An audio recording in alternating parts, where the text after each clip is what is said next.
December 1942. The Pacific sky over the Solomon Islands was deceptively calm. Tropical hues framed the horizon, the sea glinting beneath a bomber's belly. Yet inside the fuselage of the B-17 Flying Fortress, the roar of engines, chill of altitude, and looming danger made the world inside feel small, harsh, relentless. Seated in his waist turret, 19-year-old Eddie Kowalski gripped the throttle and ammo feed of a Browning M2 .50 cal machine gun. His gloves were thin, his face tight with concentration, his breath shallow beneath his oxygen mask. Moments earlier, he'd glimpsed the enemy fighter, a sleek Japanese Zero sliding into view at his 10 o'clock, maybe 300 yards out, moving left to right across his field of vision. Without hesitation, he lined up the crosshairs on the Zero's fuselage and squeezed the trigger. 50 rounds screamed out. Tracer fire arced across the sky. Then, nothing. Every bullet passed harmlessly behind the Zero's tail. The Japanese pilot didn't alter course. Eddie watched, stunned as his ammunition counter ticked toward empty. This isn't a story of poor training or faulty equipment. Not at its root. What this moment reveals is a deeper fault line, the physics of aerial combat and the limits of human instinct. At the time, American bomber gunners, well-trained, equipped with some of the finest machine guns ever built, were repeatedly failing to hit even well-marked targets flying directly across their sights. One early analysis found hit rates below 4% for enemy aircraft crossing the gunner's path. That meant for every 100 rounds fired, 96 failed to connect. The implications were catastrophic. Each missed round was wasted opportunity. Each failed engagement another bomber left vulnerable. In the cramped, cold confines of a turret, the gunner's world was simple: scan, spot, aim, fire. The logic seemed straightforward. Aim at the target you see. The sight and trigger mechanism had served for years in practice ranges. But what worked at rifle range or even at slower-moving targets on the ground failed disastrously when the target was a fighter at 300-plus mph, crossing your field of view. The lesson? Intuition alone couldn't compensate for the speed, angles, and geometry of aerial warfare. Eddie had done everything his training told him. He tracked the plane, kept his sight picture, pressed the trigger. And yet his rounds fell behind. He returned to his seat numb, angry, alive. Tomorrow he'd climb into the turret again. But somewhere above those islands, the mathematical truth hung in the air. You must aim behind the target to hit it. That truth didn't come from instinct. It came from cold calculation and from survive-or-die adaptation. In this video, we'll trace how American air gunners learned to trust empty sky, how they doubled their hit rates, and how their evolution changed the survival odds of bomber crews across oceans and continents. Buffeted by flak and Luftwaffe fighters in Europe, or Japanese interceptors in the Pacific, the bomber streams of the U.S. Army Air Forces were paying a heavy toll. A typical engagement lasted maybe 8 to 12 seconds before the fighter broke off or the bomber escaped the firing window. Now consider a Browning M2 firing at approximately 800 rounds per minute. 13 rounds per second.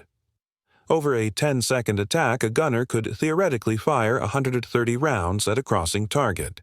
But with a hit rate below 4%, that meant roughly only 5 hits. 5 bullets striking a tough maneuvering enemy fighter often capable of absorbing dozens of 50 cal rounds and still flying. Losses mounted. For the 8th Air Force flying daylight raids over Europe, October 1943 saw 60 of 291 bombers fail to return, a loss rate around 20%. Deep in the Pacific, gunners like Eddie faced similar odds. Researchers analyzing gun camera footage discovered something even worse. The gunners were not incompetent. They were trained to shoot at the target they saw. Their instincts told them to point at the enemy. Their eyes obeyed. And their bullets arrived at the point where the target was, not where it would be. This mismatch between perception and physics formed the lethal gap. Bombers did have heavy armament. The B-17 could carry numerous 50 cal machine guns in waist, ball, tail, nose, and dorsal turrets. And yet the sheer speed of the enemy, the crossing angle, the bullet flight time, the bomber's movement, all combined to reduce the effective hit window to fractions of a second. The mathematics were brutal. Commanders realized the training and tactics marching in place weren't enough. Something fundamental had to change. This was not just a numbers game. It was a human cost game. Every missed round, every failing gunnery burst meant an enemy fighter slipped through, attacked the bomber, and left a crater where the crew once sat. 188 bombers lost per month in 1943, each with 10 men aboard. That's nearly 1,280 crewmen missing every 30 days. The war could not sustain losses like that indefinitely. The data forced hard questions. How do we teach a gunner to lead a target, moving at hundreds of miles per hour, using bullets that take fractions of a second to arrive, all while under fire? How do we transform reflex, fear, and training into correct lead? The answer would involve more than marksmanship. It would involve rethinking how you aim, how you train, how you fight.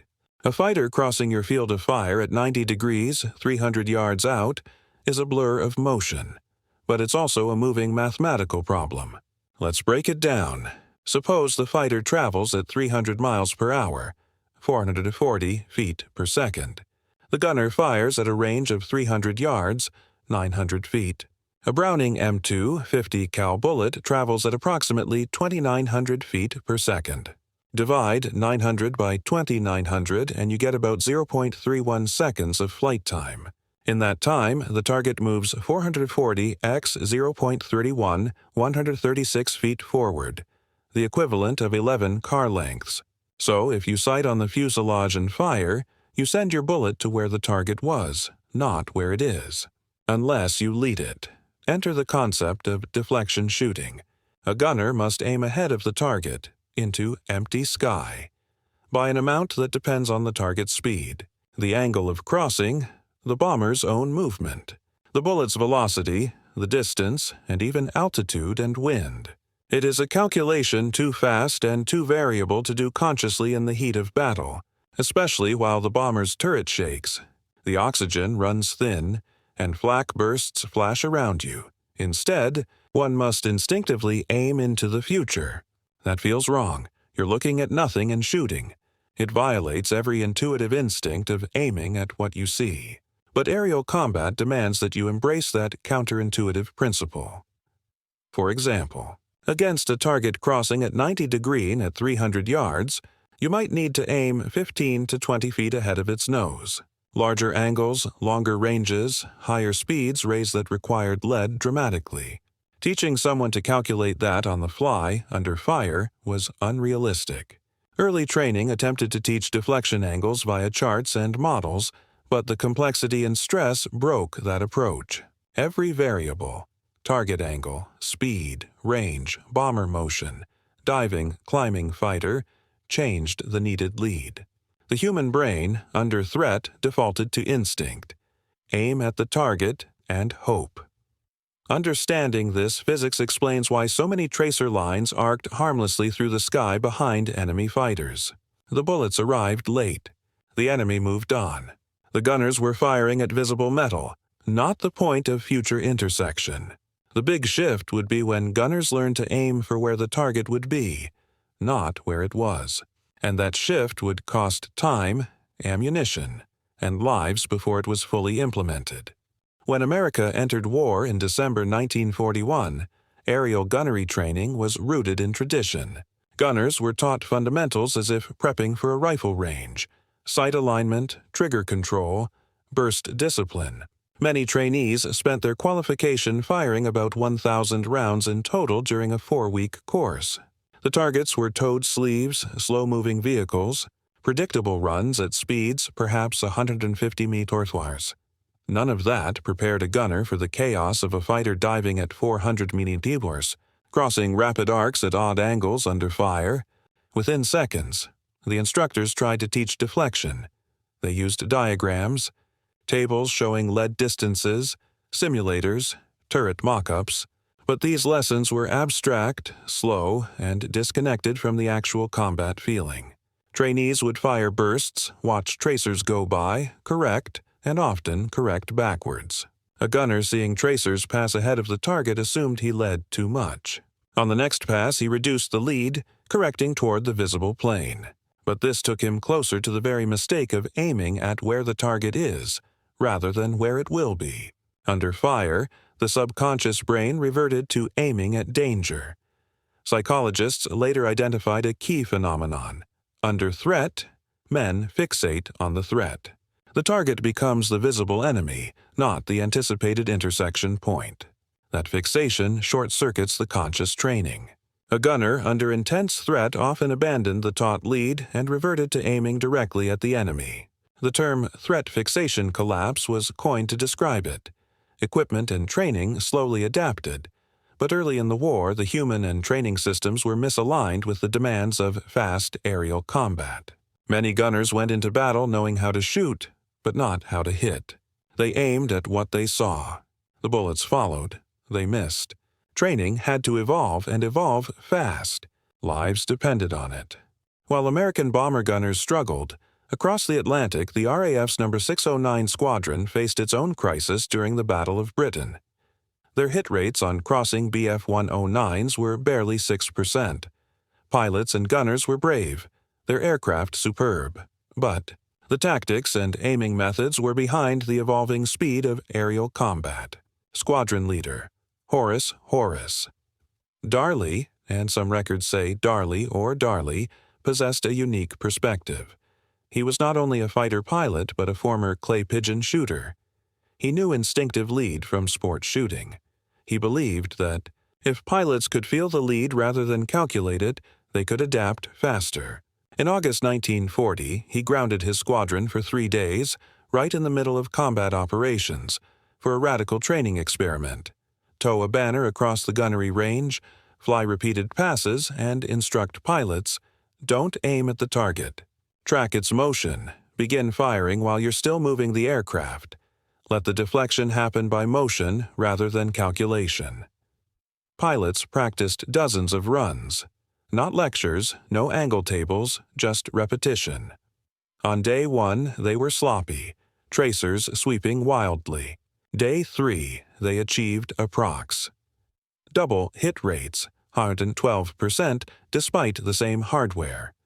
The deeper insight, the human brain can't reliably compute lead in fractions of a second under stress, but the human visual motion system can learn to aim ahead through pattern, feel, and repetition. The British innovation wasn't a new gun. It was a new training paradigm.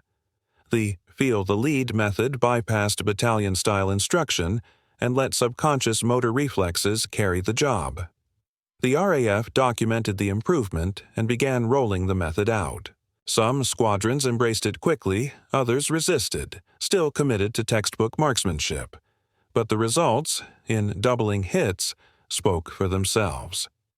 American observers in Britain noted the change. The insight, the correct lead was not an optional tweak. It was the difference between survival and loss. And that survival depended on training that respected human instinct, not fought it. Back across the Atlantic, the U.S. Army Air Forces were desperate for answers. Reports from the 8th Air Force over Europe were grim. The skies over Bremen, Schweinfurt, and Regensburg had become slaughterhouses for bomber crews. Engineers could design armor, add guns, refine formation tactics, but none of that mattered if the gunners couldn't hit what they aimed at. In early 1942, American liaison officers visiting Britain began hearing about the RAF's experiments with instinctive lead training. At first, many U.S. instructors dismissed it. American doctrine prized discipline and precision, not instinct and improvisation. But the numbers were impossible to ignore.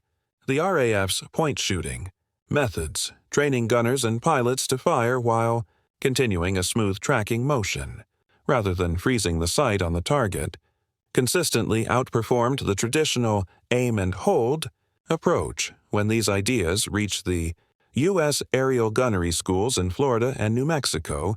Some instructors quietly began experimenting.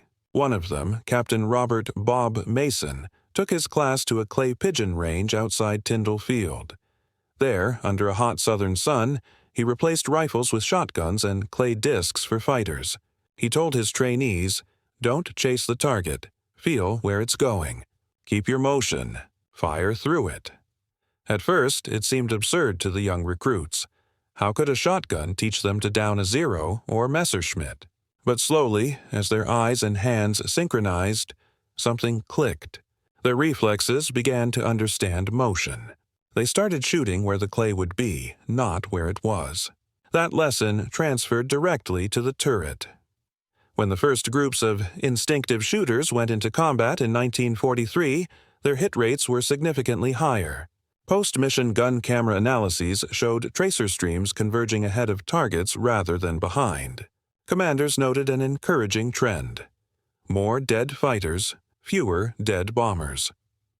The method was working, yet there was still a problem. Instinct had limits.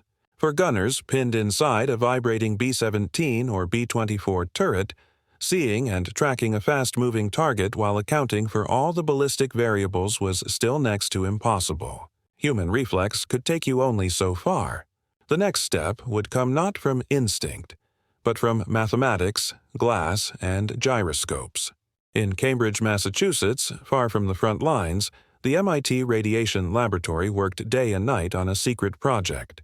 Among their wartime inventions, radar, microwave transmitters, and proximity fuses, was a small, revolutionary device that would quietly change air combat, the Mark 14 computing gun sight. The principle was deceptively simple. The sight used gyroscopes to measure the gunner's tracking motion and automatically calculate the necessary deflection, the lead, based on target movement. In other words, it did the impossible math for you. The reticle you saw through the glass wasn't fixed. It floated, moving slightly ahead of the target to show where you should fire. As the gunner tracked, the system adjusted. When you squeezed the trigger, the bullets would meet the target, not trail behind it. For gunners who had spent months wrestling with invisible angles, the first time they used the Mark 14 was near miraculous. The sight seemed almost magical, its glowing reticle hovering like a ghost in the air, anticipating the enemy's motion. Pilots and gunners trusted it quickly because it worked. Tests at Eglin Field showed hit rates jumping from 6% to nearly 18% overnight. Later refinements pushed that even higher. Installing the Mark 14 on every bomber took time and logistics, but as it spread through late 1943 and 1944, it quietly altered the balance of power. The Luftwaffe's top aces, once able to pick apart bomber formations, began facing opponents who could actually hit back. The air war's geometry was shifting. More important than the device itself was what it symbolized: the union of man and machine. The Mark 14 didn't replace the gunner. It amplified him. It translated instinct into numbers and numbers into survival. For a gunner like Eddie Kowalski, who had watched his tracers miss by yards, it meant redemption. With the computing sight, he could finally see where to aim, and that changed everything. While Europe saw the rise of the computing gun sight, the Pacific theater, with its scattered islands, long flights, and limited supply chains, had to adapt differently. The bulky Mark 14 was rare in 1943 and 1944, and many crews flew without it. So they relied on pure human ingenuity.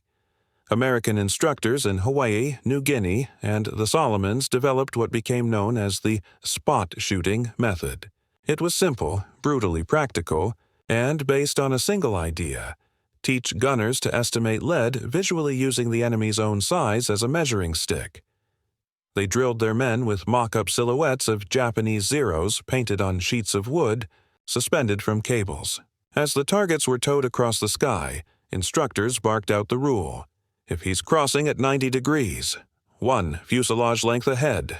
If it's a shallow angle, half a fuselage. Diving fast? 2 fuselages ahead. A kind of earthy visual rule stuck. It was easier to recall under fire than trigonometric charts.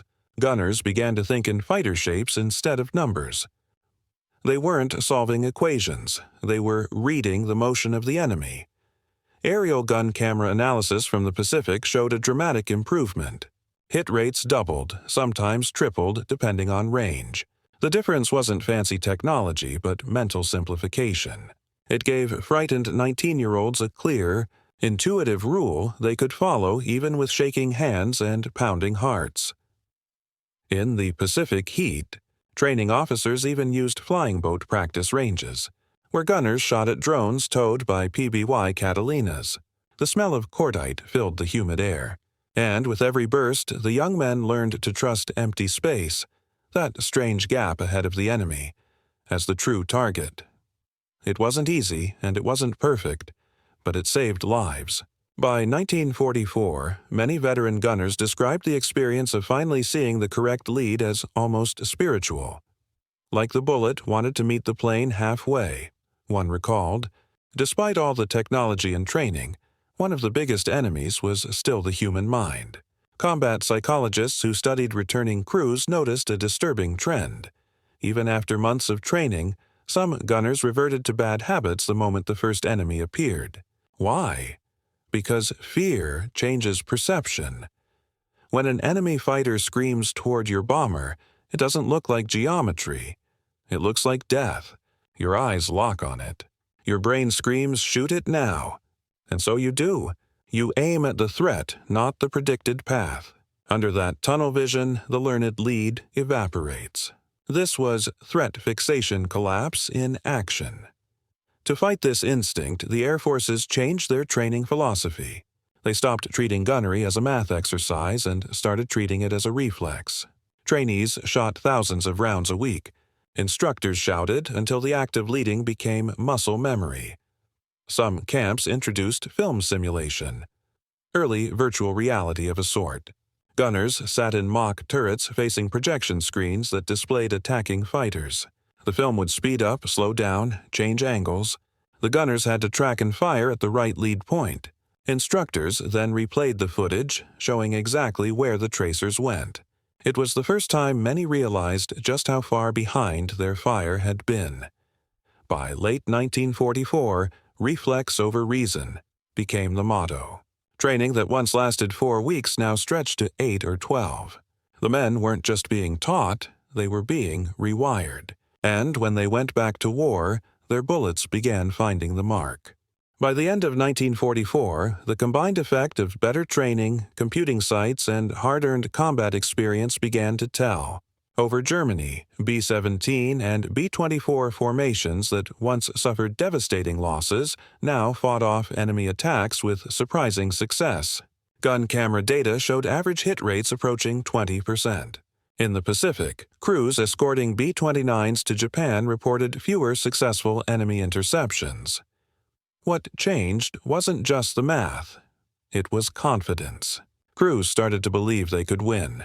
You could hear it in their after-action reports. One gunner wrote, "The first time I aimed ahead, I thought I'd gone mad, shooting at nothing. But then I saw the tracers connect. The zero blew apart. I just stared. That's when I knew we finally had it figured out." Those moments were rare relief in a brutal war. The sound of a hit, the pop, the flash, meant survival for 10 men aboard a bomber.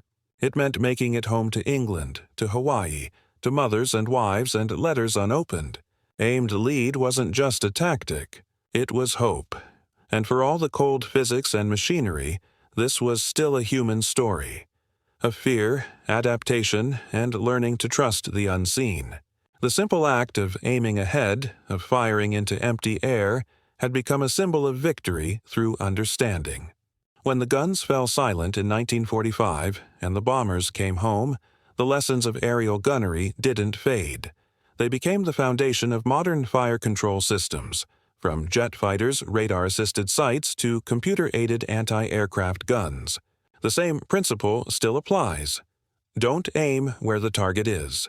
Aim where it will be. But there's something deeper in that lesson. A metaphor for all human learning under pressure. In war, instinct is powerful, but it's not always right. The men of the air war learned to override instinct with understanding. They learned patience, calculation, and trust in invisible principles. They fired into nothing, and saved each other's lives doing it. For veterans who lived through it, those memories stayed sharp. Many decades later, at reunions, old gunners would lean back in their chairs and talk about the time I finally hit one. Their eyes would light up, not from pride in the kill, but in the knowledge that they'd learned something essential about themselves, about courage, precision, and the strange, beautiful logic of the sky. The next time you see a gun camera film from World War II, those tracers arcing like fireflies through the air, remember what you're watching. You're seeing the moment men learn to trust the future, not the present. War stories often celebrate bravery at the front, the pilot's daring, the infantryman's grit, but rarely the quiet persistence of those in laboratories and workshops. Yet it was those engineers and scientists who, in many ways, won the invisible battles of World War II. The men and women behind the computing gun sight, the trainers who redesigned courses, the psychologists who studied fear and perception, all played a role in turning failure into precision. At the MIT Radiation Laboratory, where the Mark 14 sight was born, graduate students barely older than the soldiers they were helping worked through nights by the glow of oscilloscopes. They had names that history often forgets. Charles Draper, who later became known as the father of inertial navigation. George Philbrick, who pioneered analog computing amplifiers. These weren't warriors, but their calculations decided who lived and who didn't thousands of miles away. They tested the gyros in wind tunnels, on trucks bouncing across frozen airfields, on mock turrets bolted to the roofs of jeeps. Engineers wrote notes in the margins of blueprints. Gunner reaction time, 0.2 sec, adjust, and reticle drift under vibration, reduce damping. Each correction was worth lives. When the device finally reached the 8th Air Force, the crews treated it with a kind of reverence. This little box, one gunner said, knew more about shooting than any of us ever would. The collaboration between academia and the military marked a turning point in the history of war. Science had always armed soldiers, but now it was learning from them, mapping instinct and emotion into instruments of precision. And in that exchange, a strange respect grew. The engineers marveled at the courage of men flying through flak. The gunners, in turn, trusted the invisible math of men who never saw combat. Together, they forged a partnership that would define the rest of the century. By war's end, over 30,000 computing sites had been produced. They adorned B-17s, B-24s, and eventually fighters like the P-51 Mustang. And in the logs of surviving bombers, where the crew recorded mission data, small notes often appeared beside gunner hits. A hand-scrawled MK-14 helped, or new sight, no more misses. They were testimonies not only to technology but to the human capacity for adaptation, to the idea that even amid destruction, learning continues. By 1945, the once invincible Luftwaffe was crumbling. In Japan, airfields lay in ruin. The skies that had once devoured bombers now belonged to the Allies. But victory carried a terrible arithmetic. Tens of thousands of airmen dead, thousands more wounded or missing. When surviving crews returned to their bases, they found empty bunks, scattered letters, names crossed off rosters. For many gunners, the war didn't end when the shooting stopped. The sound of engines, the smell of oil and cordite, the rhythm of the turret followed them home. Some couldn't sleep without the vibration of flight. Others flinched at the backfire of a truck. But among them was a shared pride. They had done the impossible. Learned, under fire, to outthink their instincts. In the years that followed, reunion groups formed, the Air Gunners Association, the Fortress Men, the Ball Turret Brotherhood. They gathered in VFW halls and Legion posts, wearing jackets embroidered with squadron numbers long faded. When they spoke, the stories were not of kills or glory, but of survival and adaptation. We learned to trust what we couldn't see, one veteran said at a 1982 reunion. That's what saved us. They brought their wartime lessons into peacetime. Some became engineers, teachers, or pilots. Others went into farming or factories, but all carried that strange wisdom. That precision, not passion, often wins the fight. That even courage must bow to understanding. When they told their grandchildren the story, it wasn't about aiming at empty sky, it was about faith. Faith in training, in each other, in the unseen geometry that turned chaos into order. The war taught them that aiming behind the target wasn't folly, it was foresight. If you step into a modern fighter jet cockpit today, surrounded by digital displays, radar-linked targeting systems, and helmet-mounted sights, you can still trace the ghost of those early lessons. Every missile fired by a modern aircraft uses predictive algorithms, the same principle as deflection shooting, now translated into silicon.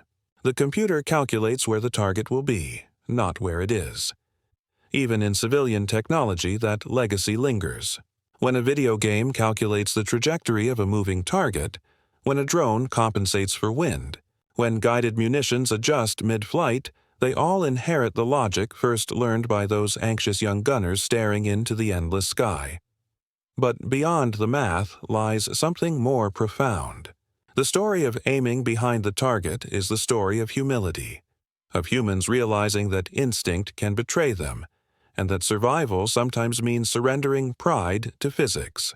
It's the story of a generation forced to learn science through tragedy, of lessons written not in chalk but in smoke and fire. At the Air Force Museum in Dayton, Ohio, a preserved B-17 named Shoo Shoo Baby sits under soft light. Inside the waist turret, there's a small plaque. It reads, "Dedicated to the gunners who learn to see the unseen." Visitors lean close, puzzled at the phrase. But veterans know. To see the unseen was to trust that the invisible intersection of time and motion could be as real as the enemy you faced. It was to believe that knowledge itself could be a weapon, and that sometimes the difference between life and death is not bravery, but understanding. Imagine again that December sky in 1942. The bomber hums, engine steady, air trembling with anticipation. A young gunner, Eddie Kowalski or 1,000 others like him, scans the horizon. The sun glares through the plexiglass dome. Then suddenly a flash. A zero on the attack slicing in from 10 o'clock. He moves without thinking, his hands smooth, his breath calm. The sight reticle floats, not on the enemy, but just ahead. He squeezes the trigger. The tracers arc, invisible geometry in motion. A heartbeat later, the fighter erupts in flame. He blinks, hardly believing. After months of training, after fear, after failure, the math has become muscle, the science instinct. He smiles just once before the intercom crackles. "Good hit, waist gunner. Good hit." That's the moment when the story of aiming behind the target becomes something larger.